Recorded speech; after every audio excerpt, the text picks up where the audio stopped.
Rock and Roll says baby boomers are going to cry harder. No one's coming, especially Gen Z, to give them millions for the huge homes, which 70% of them living spaces are not even useful, completely devastated. That's what we're moving into. That's what I'm saying. Do not buy anything right now. Houses, cars, there's just no point. Everything's so inflated. And it's not worth the price that people are paying for it. As Rock and Roll said, they're looking for millions of dollars the only thing that's increased in those homes is the dollar's gotten shittier. That's it.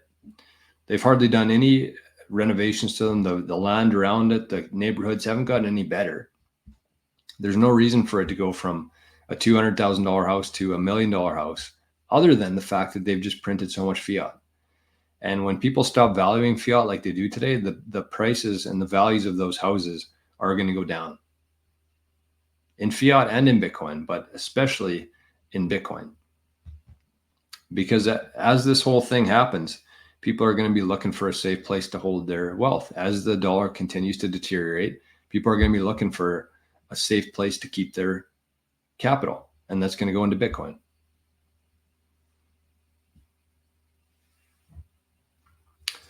Save Seattle says boomers are taking advantage of people. Bad karma. I mean, we can't really label boomers altogether. There's a whole bunch of different people within the boomer demographic.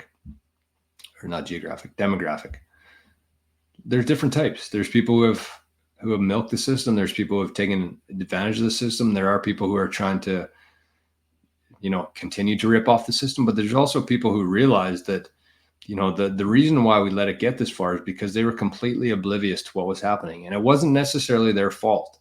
That's what we have to keep in mind here. I know everybody likes to give boomers a hard time. And boomers would be like what? People who are 50, 60, 70 years old, probably 60, 70. But people love to give them a hard time. But we have to keep in mind here that we have a much different life than they had back then.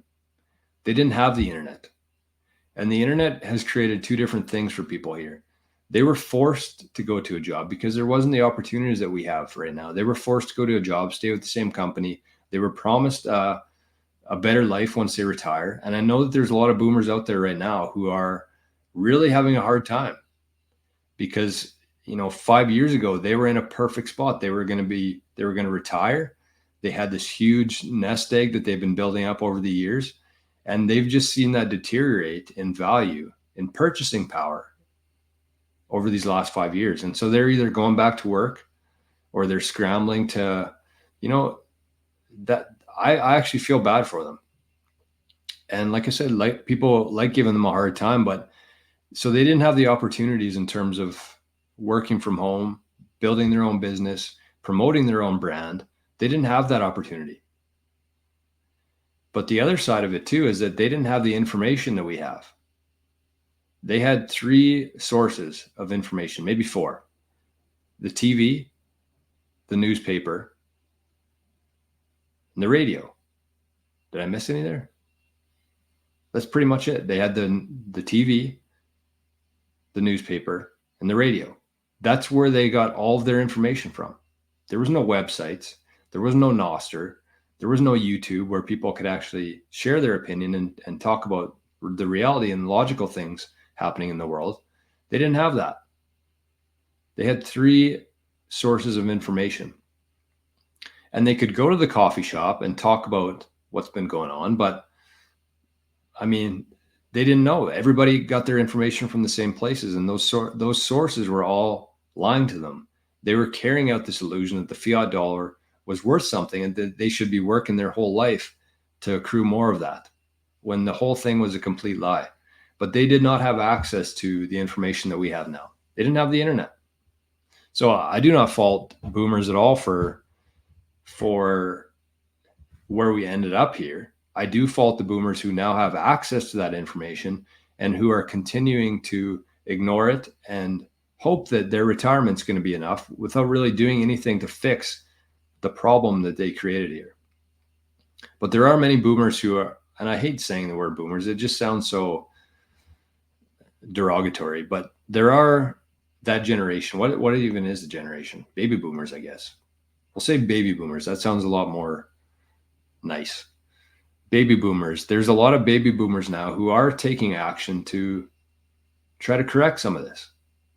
There's people who are watching the show right now who are taking action to try to correct this and build a better life for their kids who are probably living in their fucking basements right now because of this mess that we've created.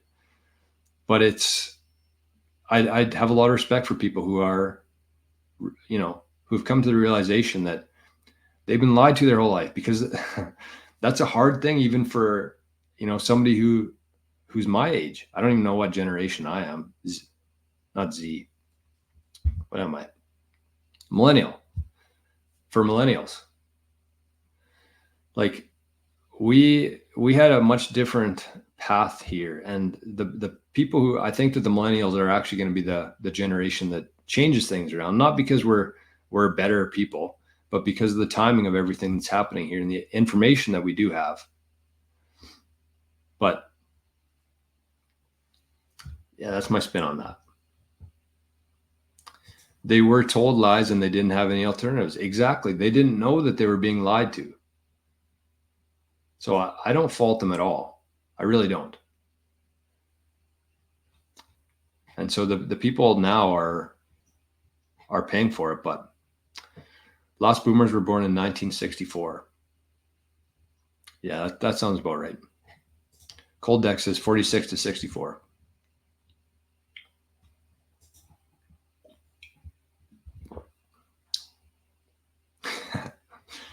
Boomers are the most brainwashed and manipulated.